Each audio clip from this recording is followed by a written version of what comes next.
musandipfure tenzi inzwa ndochema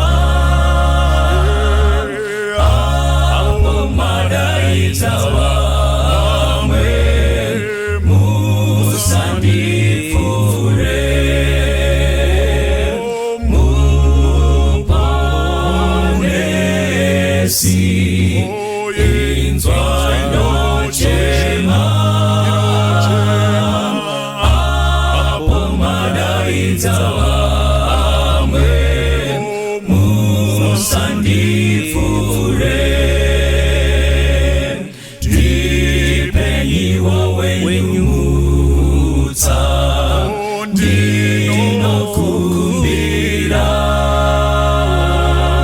ndiri kupfukamira nekudawira muponesi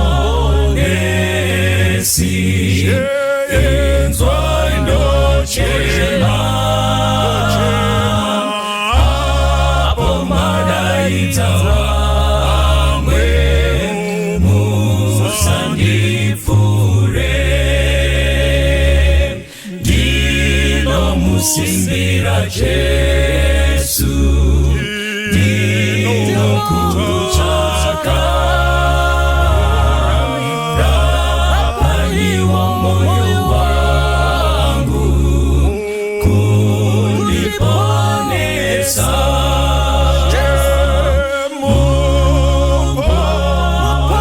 muponesi inzwa ndochema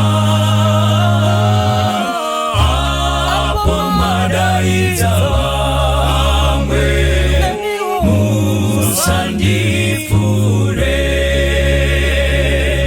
muritsimbe rangu tenzi zvene upenyu akuchina mubatsiri asi ni Jesu ndochema muponesi inzwa ndochema apo madaidza vamwe musandipfure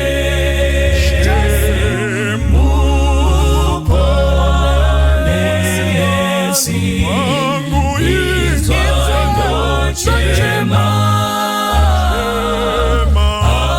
apo madaidza vamwe musandipfure apo madaidza vamwe musandipfure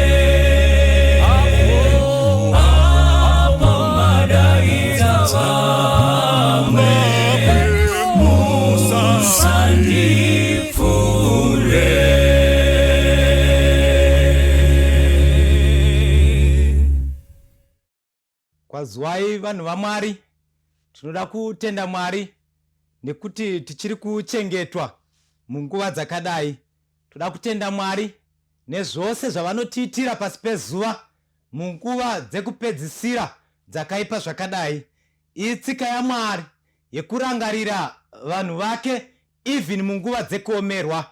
Mukati menguva yamangwanani ano toda kuti ticherechedze pfungwa yeshoko raMwari inosiya tiswededza mudhuze naMwari. Mukati menguva dzino dzamangwanani ndichabata pfungwa yemusoro wenyaya unoti iwo kurangarirwa naMwari. Kune vakawanda vakarangarirwa mukati mekurarama kwedu. Vamwe vakarangarirwa munguva dzemaKrismasi nehama dzakanga dziri kunana UK vachinzi takutumira mari pamukuru. Vamwe vakarangarirwa nehama dzakanga dziri mukati menzvimbo dzakasiyana munguva dzemaholiday vachiitirwa zvakanaka. Vamwe vakarangarirwa nevana, vamwe vakarangarirwa nevabereki, vamwe vakarangarirwa even nana sekuru, vamwe vakarangarirwa nana tete. Asi mangwanani anhasi toda kurangarirwa naMwari. ndo pfungwa yatoda kufamba nayo. Kana vanhu venyika inoi vachigona kumbotirangarira, ko Mwari wekudenga havarangariri vavo here? Toda kuti tidzidze pfungwa iyi tichiitora mukati mebhuku ra2 Samuel chapter 9. Pane muchinda aripo watichada kuti tibate pfungwa inokosha yekuti sei nhasi tada kudzidza kuti tirangarirwe naMwari. Vakawanda pasi pezuva vanorangarirwa. Vamwe vanotorangarirwa nemaboyfriend but zvinobhadhara here. Vamwe vanotorangarirwa nemagirlfriend, zvine upenyu here? Zvakakosha kurangarirwa naMwari. Pane kurangarirwa nemunhu. Zvekurangarirwa nemunhu zvine malimitations. Kune vakawanda vakapiwa mapromises nevanhu but at last vakarasiswa. But arangarirwa naMwari anorarama nekusingaperi. Anorangarirwa naKristu ane upenyu husingaperi. Saka tichadzidza pfungwa iyi kubva mubhuku ra2 Samuel chapter 9. Ine pfungwa dzinokosha. Ukaverenga topic iripo inotaura ichitiyo, David unochengeta Mephibosheth mwanakomana waSauro. David anochengeta Mephibosheth akanga ari mwanakomana waSauro. Saka pano panotorine kurangarirwa kuri kuitwa kuna Mephibosheth achirangarirwa naDavid. Asi pfungwa yedu tichaitsamira Mwari vari murangariri waIsraeri. Mwari vari murangariri wenyu mwanakomana. Mwari vari murangariri wenyu mai. Mwari vari murangariri wenyu baba. Mwari vari murangariri wevhini wevana. Mwari havaselekti kana vorangarira. Kune vakawanda vari masabhuku vanoti kana vorangarira mumatunhu avo vanorangarira veukama hwavo, vanorangarira even vari very close kwavari. But kana Mwari vorangarira havatarisi status yako, vanotarisa even pauri pawakagara, even uri mumatopi, even uri pakaita sei. Denga kana rorangarira munhu rinorangarira risingatarisi zvauinazvo. Kune vakawanda vanoti kana vorangarira hama vanotarisa kuti anei, vanotarisa kana votarisa shamwari vanotarisa kuti inei. But denga parinorangarira vanhu rinotarisa zvingori munhu, votarisa kusika kwavakamuita nemufananidzo, ndobva rabless everything kumunhu. Saka panapa toda kudzidza pfungwa yaDavid paanorangarira Mephibosheth. Sei David arangarira Mephibosheth? Verse 1 ya2 Samuel chapter 9 inotiyo, zvino David wakati, kuti nomumwe wakasara here weimba yaSauro wandingaitira kunaka kwaMwari nekuda kwaJonathan? Kuti nemumwe wakasara here weimba yaSauro but pandinoita kunaka kwaMwari ndinomuitira nekuda kwaJonathan? Why Bible instead yekurangarira Mephibosheth through Sauro rakumurangarira nekuda kwaJonathan mwanakomana waSauro? Saka tichadzoka tifambe nenyaya yedu zvakanaka kubhuku ra1 Samuel chapter 19 todzika tichitsanangura pfungwa iyi kuti why David paanorangarira Mephibosheth achimurangarira nekuda kwaJonathan. Verse 1 inoti iyo, zvino Sauro akataura naJonathan mwanakomana wake navaranda vake vose kuti vauraye David. Pane problem pana Sauro pari kutarisa David after azodzwa kuti azove mambo achiita take over pana Sauro.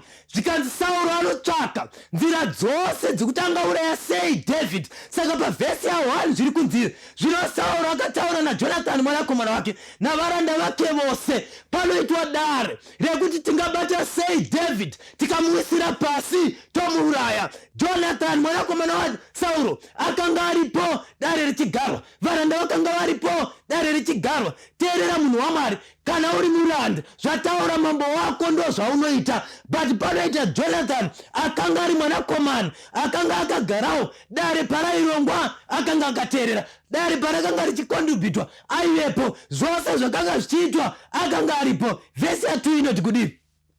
Asi Jonathan mwanakomana waSauro wakanga achifarira David kwazvo. Naizvozvo Jonathan wakaudza David akati, Sauro baba vangu vanotsvaka kukuuraya. Naizvozvo zvinochenjera kwazvo, mangwana ugare pakavanda uwande. Pari kuita nyaya pano, Jonathan pari kunzwa dare richironga, ari kutora information akati pandinotarisa David haana chikonzero chekuti aurawe nemudhara wangu.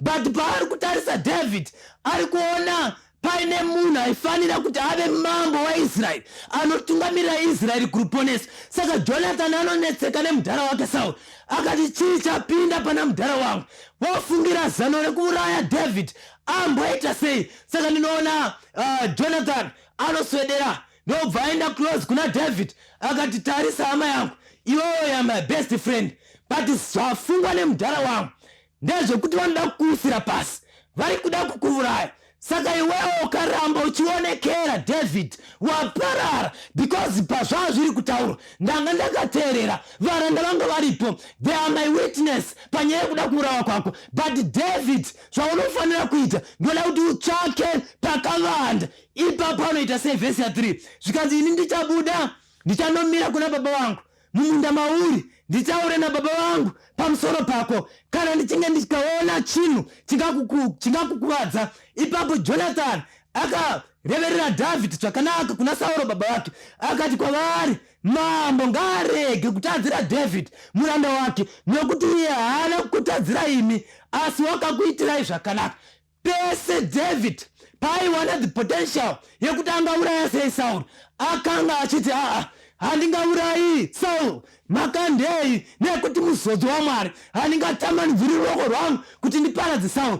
But the same Saul was against David, akanga achida kumuuraya, aida kumuitira zvakaipa. Saka panoita nyaya zvikanzi Jonathan anoronga zano, ndingachengetedza upenyu hwaDavid sei? Saka akaswedera mudhuze naDavid achikwapa zvese zvaitaurwa namudhara. Mudhara paano kuti ndakuda kuuraya David, zvikanzi naJonathan kuna mudhara, mudhara hamungaiti chinhu chakaipa kuna David. Nemhaka iyi, nemhaka yekuti David hapana paakafunga chakaipa pamusoro penyu. Ukatoverenga kubhuku raMapisarema 124 inototaura pfungwa yekuti deno aisava Jehovha, deno takawisirwa pasi, deno asava Jehovha, deno takaurawa. Saka protection ya David inotovuyawo through Jonathan. Saka Bhaibheri, soko raMwari, riri kutiburitsira pfungwa yekuti pane pakamiramira Jonathan paifanira kuti David afe. But tioenda kuna bhuku ra2 Samuel kunova kune nyaya yedu, ndo patiri kuona David achibvunza pamusoro pekuti angaitira usei kumhuri yekwaSauro through Jonathan. Vhesi ya 1 yabva yatiyo, zvino David wakati, kuti nomumwe wakasara here weimba yaSauro wandingaitira kunaka kwaMwari nekuda kwaJonathan. Jonathan ndeupe hama? Ndiye akanga arwira David paaida kuurawa. Saka David after Jonathan afa, after Sauro afa, vagara anoona kuti pane pandakamborwirwa naJonathan, ndinofanira kuita something kuimba kwaSauro, asi not kuburikidza naSaul but kuburikidza naJonathan. Zvikanzi nevhesi ya2, zvino kwakanga kuchino muranda weimba yaSauro wainzi Ziba. Ziba anga asiri mwanakomana waSauro. Ziba aive muranda yeservant kuimba yaSauro. Saka panapo pari kunzi zvino kwakanga kuchino muranda weimba yaSauro wainzi Ziba. Vakamudanira kuna David, mambo akati kwaari, ndiwe Ziba here? Iye akati, muranda wenyu ndiye. Pane nyaya panapo, ndichitarisa ndiri kuona pfungwa inokosha yakanga yapindawo muna Ziba. Ziba paakanzwa kuti mambo David vari kutsvaka kuita kunaka kwaMwari asi kuburikidza naJonathan kuimba yaSauro, Ziba anozvipresenta pamberi padhuze namambo achida kuzviratidza kuti mambo pamwe angaenda padhuze namambo. Zvikanzi neBhaibheri, soko raMwari, Ziba paanonzwa kuti pari kutsvakwa munhu anoswedera mudhuze namambo. Achiswedera zvikanzi, ndiwe Ziba here? Iye anopindura akati, muranda wenyu ndiye. Ndinotarisa Ziba ndobva ndaona kuti akanga atoona kuti pano pamwe pada ndingapona, pano pamwe zvangu zvaita, pamwe pano ndaswededza mudhuze namambo, pamwe pano zvangu zvaringana, kana iri imba ndakutengerwa namambo, kana zviri zvokudya ndakupiwa namambo. Saka Ziba akanga achifara, akati zvose zvakanga zvainoda paupenyu hwake. Kurangarirwa naMwari kunobhadhara. But teerera, pfungwa haisi pana Ziba, pfungwa iri pana Mefibhosheti. Zvikanzi nevhesi ya3, mambo akati kwaari, hakuchino mumwe waimba yaSauro waningaitira kunaka kwaMwari here. Zibha akati kuna mambo, teerera, Jonathan uchino mwanakomana wakaremara tsoka, teerera munhu waMwari. Mambo David vari kufunga kuita zvakanaka vachiitira imba yaJonathan neyaSauro, but paita Zibha adaidzwa namambo, adaidzwa nevanhu kuti ngaaswedere mudhuze namambo atsanangure kuti achiriko here. Zvikanzi Zibha paanobvunzwa kuti nehere wekuimba yaSauro waningaitira kunaka kwaMwari kuburikidza naSauro, zvikanzi naZibha ariko, asi mwanakomana. Zvikanzi asi mwanakomana uyu, imi mambo David, teereresai, wakaremara tsoka. Teerera munhu waMwari. Zvaita izifa ataura but asina kutaura, zvaita izifa agona kutsanangura asina. Zibha hongu aripo, Zibha hongu aripo, asi haasiri aifanira kudya nhaka yaDhavhidhi yaitaura. Zvikanzi panapa neBhaibheri paanodaidzira ariko, asi wakaremara tsoka. Mambo vachizvinzwa vakanga vakateerera vakati handifaniri kuita wari naZibha, haasi kuziva kune nyaya yangu. Teerera munhu waMwari. Denga rakagara pasi richiona munhu aputsika, rinotarisa nyika yoona munhu afa muchitema. Denga rinogara pasi, zvoramba zvakadaro here? Zvikanzi Mwari vagara pasi, vanoti regai titume Ivhini mwanakomana kunyika ine vanhu vakaremara muchichema, vakagara mupombwe, vakagara mukuba, vakagara mukusateerera vabereki, vakagara mukusinamata Mwari wazvokwadi. Zvikanzi panogara pasi rinoona vanhu vakaremara tsoka, but rinoti ivavo ndo vandinofanira kurangarira. Teerera munhu waMwari. Tinoona pano David achitaura naZibha, Zibha achipindura akati aripo mwanakomana, but mwanakomana uyu anova waJonathan wakaremara tsoka. Teerera munhu waMwari. Denga rina basa nekondishini yemunhu, chinotsvakwa naMwari. Vanhu vanouya vohwarara pasi petsoka dzaMwari mukuipa kwake, muchivi chake. Oti Mwari, ndakatadzira kudenga nepanyika, handichafaniri kunzi mwanakomana wenyu. Denga rinomugamuchira Ivhini mukuremara kwako. Teerera munhu waMwari. Zibha anoti ndofunga zvangu zvaita, zvandatombowana mukana wokusvika padhuze napresident, zvangu zvabhadhara. Haana kuziva kuti mambo David vanga vane kwavakananga. Kurangarirwa naMwari kunobhadhara. Teerera munhu waMwari. Asi zvinotsvaka munhu anozvita humble himself or herself, ouya pana Kristu, ahwarara paari, Mwari vanomurangarira. Zvikanzi nevhesi ya4, mambo akati kwaari, uripi? Zibha akati kuna mambo, tarira, uri pamakiri, mwanakomana waAmieri, paRodhibhari.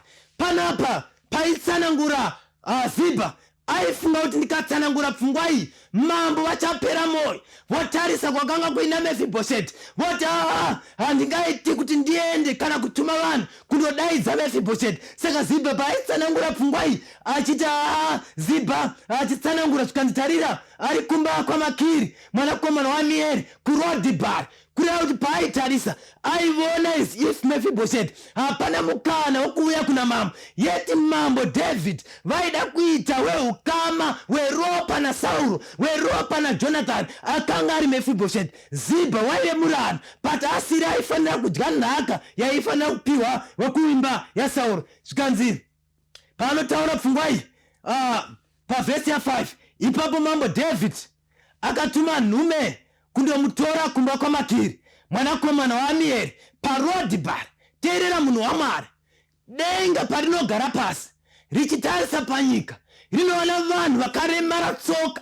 Kuremara tsoka ndekupi? Vanhu vakagagwa nezvitema, vanhu vari kurarama mumudzimu nemashavi, vanhu vakagara mukurova makuva, vanhu vakagara pakuita zvakaipa, vanhu vakagagwa nekumakuva. Saka denga parinotarisa rinofunga kuti ndoitirawo vanhu ava zvipi? Denga parinotarisa rinoona panyika pakazara chitema, but vanhu vonetseka, tingakuponeseka here? Denga roti chinotsvakwa kubvuma kwemunhu chitema chake. Denga rinodavira. Zvikanzi Zibha paanodaidzira Mefibhosheti aripo akaremara tsoka ari Rodhibhari. Zvikanzi andofunga hapana mukana wokunangira wokuponeseka wokuuya kwaMefibhosheti kuimba yamambo. Vhesi ya5 yabva yatsanangura. Zvikanzi mambo David anotuma nhume kundotora Mefibhosheti kuimba yaMakiri iko kwakanga kuri kure kurodhibar. Teerera munhu waMwari, mumazuva aya ndichitarisa Rodhibar yanga iri nzvimbo yakasara, nzvimbo isina kana chinoonekera.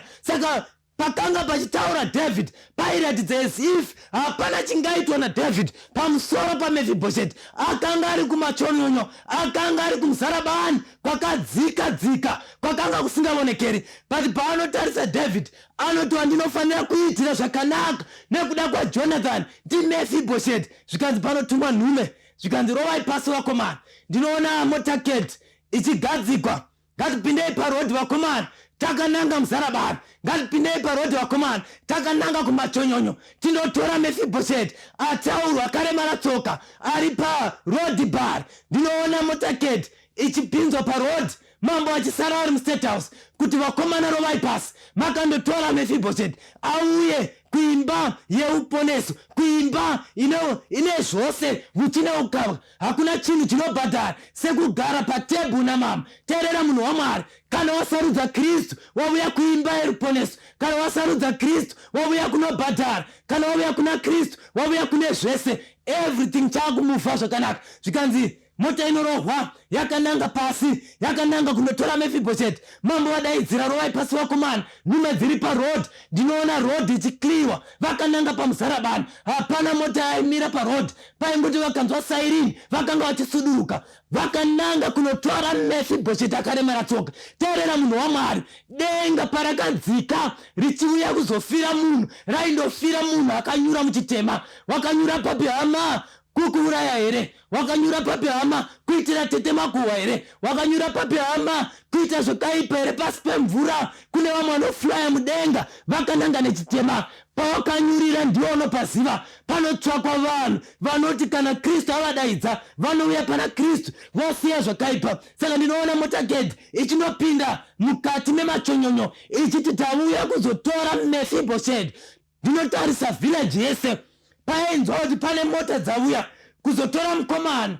Vanhu vakabata muromo kuti havana kuzotora sabhuku here, havana kuzotora kansila here wenzvimbo ino, havana kuzotora minista here, havana kuzotora MP here. Asi pavanoudzwa kuti motaketi yakamirai yakamirira Mefibhosheti, munhu wese akatarisa akaona ezifa hazvina kumira kwazvo. Saka ndinotarisa ndoona Mefibhosheti achipinda mota ichibva pamusarabani yakananga paState House kundogara namama. Ndinotarisa ndinoona Mefibhosheti paakanga achipinda mota zvakanga zvisiri in order kwaari. Hembe dzaakanga akapfeka akanga ari mamvemve, zvose zvaakanga ainazvo zvazvisiri in order. But paakanga akuenda ndo painogadzirisa upenyu. Teerera mamudikani, pawakagara murokesheni, pawakagara muvillage, pawakazara mumuzarabani, pawakazara mumoterekwa, pauri hama, ipapo pauri denga riri kukurangarira mangwananano kuti ibva pauri hama pakazara chitema, ibva pauri hama pakazara chakaipa. Uya kuna Kristu ane ruponeso. Saka ndinoona mota pairi kuuya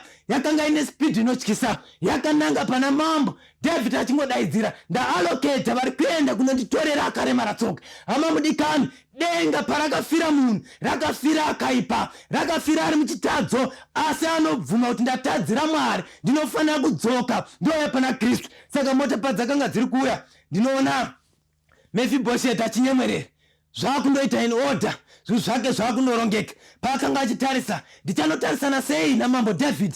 Akanga achinetseka. Teerera hama mudikani, kana wauya kuna Kristu panotsvakwa munhu anosarenda upenyu hwake oti Kristu, ndakakutadzirai, ndiregererei, ndinzweiwo Mwari, pandakatadza ndikanganwirei, ndinofanira kunzi mwanakomana wenyu. Saka ndinoti ndichitarisa ndinoona Mefibhosheti ari mumota, zvinhu zvese zvichiita as if zvavhiringika. Asi anoti pandiri kuenda ndekuna mambo, ndarangarirwa ini, ndabviswa makaipa. Teerera hama mudikani, kana wasiya chitema even nemoyo wako unofara, kana wasiya chakaipa even upenyu hwako unoenda zvakanaka. Teerera mudikani, ndepapi pawakanyura, ndepapi pauri. Kuna Mwari wekudenga akadzika nemotaketi akati ndakuenda panyika pane munhu atadza, ndinofanira ini kunomutora ndouya ndodya naye pasame table neni, paakaremara tsoka kana agara neni, zvinhu zvese zvinoita in order. Saka ndinoona motaketi iri kuuya. Tikaverenga pavhesi ya6, naizvozvo Mefibhosheti mwanakomana waJonathan, mwanakomana waSauro, akasvika kuna David akawira pasi nechiso chake pavhesi ya6 David akati kuna Mefibhosheti, iye akapindura akati, tarira muranda wenyu uri pano. Ndinoona pavhesi ya6 Mefibhosheti paanosvika kuna David zvanzi anowira pasi netsoka dzake oti mambo. Pavhesi ya6 David akati kuna Mefibhosheti, iye akapindura akati, tarirai muranda wenyu, tarirai ari pano. Saka David paari kudaidza Mefibhosheti, Mefibhosheti anodavira, ndadaidzwa namambo, ndinofara, anoti muranda wenyu aripo. Teerera mudikani, vakakomborerwa hama vanoti kana vadaidzwa naKristu vanouya kuna Kristu, vanoti kana vadaidzwa naMwari vanouya pana Kristu, vanoti kana vadaidzwa kuruponeso vanobvuma ruponeso. Kune vakawanda vakafira muchitema, vamwe vakafira muna taisireva, vambobatsirwa siyai zvakaipa, vakaramba vakaomesa makotsi vasingazivi kuti ramangwana ravo riripi. Vakasaziva kuti ramangwana ravo vakaita zvekutamba vanofira muchitema. Teerera mudikani, Mefibhosheti paanouya kuna David achidaidzwa, paanosvika paari hanzi anowira pasi netsoka dzake, ndobva adaidza mambo David, Mefibhosheti anodavira. Teerera mudikani, zvinotsvaka hama inoti kana yauya kuna Kristu inofugama netsoka dzayo yonamata Mwari ari kumusoro kudenga, yoti denga paradaidza, ndanzwa kudaidza kwenyu. Mefibhosheti anodavira. Ukaverenga vhesi ya7 David akati kwaari, usatya, nokuti zviro kwazvo ndichakuitira zvakanaka nekuda kwaJonathani baba vako, uye ndichakudzosera nyika yose yababa vako Sauro. Iwe uchagara uchidya zvokudya patafura yangu. Vhesi 8 iye akamufugamira akati, muranda wenyu chinyi zvamakatarira imbwa yakafa seni. Teerera mudikani, Mefibhosheti was not wrong paakanga achitaura kuti munotarisa ini sembwa yakafa hangu. Aitarisa upenyu hwaakararama ari kuLodiba, anoona zvinhu zvisiri in order, anoona vanhu vachimuneglect, anoona vanhu vachibva paari. Saka paaizviona Mefibhosheti aiona sechinhu chisina basa, ozoona paine call iri kubva kuna mambo inoti vuya. Saka zvinomunetsa kuti vangandidaidza here ini nestate yandiri waivanditorawo. Saka zvinomunetsa. Zvika nevhesi ya9 ipapo mambo akadana Zibha muranda waSauro akati kwaari, zvose zvakanga zviri zvaSauro neimba yake yose ndakazvipa mwanakomana watenzi wako. Teerera mudikani, vakakomborerwa hama vanouya kuna Kristu, vakakomborerwa shamwari dzinouya kuna Kristu, nemhaka yekuti kana tauya pana Kristu zvinhu zvose zvinoita in order. Vhesi ya10 inova vhesi yatinoda kundopedza nyaya yedu nesu, inobva yatiyo, iwe unofanira kumurimira minda, iwe navanakomana vako navaranda vako, nokukohwa michero, kuti mwanakomana watenzi wako ave nezvokudya zvaangadya. Asi Mefibhosheti mwanakomana watenzi wako uchagara achidya zvekudya patafura yangu. Teerera mudikani, kana tauya kuna Kristu tauya patafura namambo. Ndinoona Mefibhosheti paakanga akagara, tebhu yakawaridza, vaiti kana vaakudya vakanga vachipfuura nenzira, vaiti vakatarisa David votarisa Mefibhosheti, votarisa vamwe vainepo patebhu namambo, hapana zvavakanga vachiona. Vaiona tebhu yakaitwa seti zviri in order. Saka vaiti vachitarisa Mefibhosheti vaingoona ari munhu akafanana neomwe, but totarisa status yaMefibhosheti akanga akaremara tsoka. But tarira mudikani, makumbo paakanga achidya akanga akavharwa netebhu. Kuremara kwaMefibhosheti kwakanga kusingaonekwi. Saka rega nditaure mudikani, vanouya kuna Kristu chero wakararama muchakaipa kwenguva yakareba sei, kana tauya pana Kristu tahwarara pana Kristu, zvitema zvedu zvose zvinofukidzwa, torarama upenyu hunogara nekusingaperi. Ndo zvakanga zvaakuita Mefibhosheti achidya patafura napresident, zvese zviri in order. Hama dzaisevha dzaingoona Mefibhosheti hadzina kuona kuremara. Iwe hama wakapinda muchitema chakaita sei chinokutadzisa kuuya kuna Mwari. Mwari vari kukudaidza uri pauri, uri munyika mauri, uri munzvimbo yauri, kuti vuya kuna Kristu, vuya unamate Mwari. Kuipa kwako kwese kana wabvuma ekowo yaMwari, denga rinovhara zvitema zvedu, totarisana naKristu, towane upenyu usingaperi. Deno Mwari wekudenga vatibatsire patiri kurarama mazuva ekupedzisira, tifambe naKristu, tisarudze Kristu anova muponesi wedu kudzamara Jesu achiuya. Deno Mwari vangatitungamirira vachikomborera even kuverengwa kweshoko ravo ritimutse mwoyo tive vanhu vavo, tirarame kudzamara nekusingaperi. Apo paanouya Kristu tese tikumbane naye tiponeseke. Deno Kristu vakakomborera kuverengwa kweshoko ravo. Amen.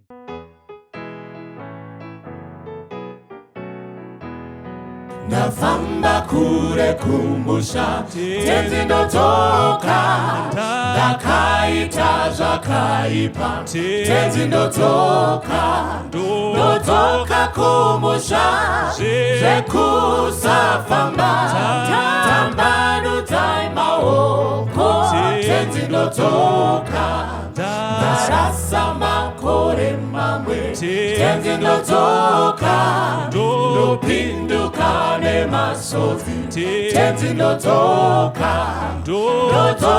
kumusha zvekusafamba tambanudzai maoko tenzi ndotoka tenzi ndaneta kutadza tenzi ndotoka rudo rwenyu ndosimbira tenzi ndotoka kumusha zvekusafamba tambanudzai maoko tenzi ndotoka rusimbiro rwangu rwega tenzi ndotoka kuti Jesu wandifira tenzi ndotoka kumusha zvekusafamba tambanudzai maoko tenzi ndotoka ndashaya ropa renyenye tenzi ndotoka mundisambidze ndichene tenzi ndotoka kumusha zvekusafamba tambanudzai maoko tenzi ndotoka kumusha zvekusafamba tambanudzai maoko tenzi ndotoka kumusha zvekusafamba tambanudzai maoko tenzi ndotoka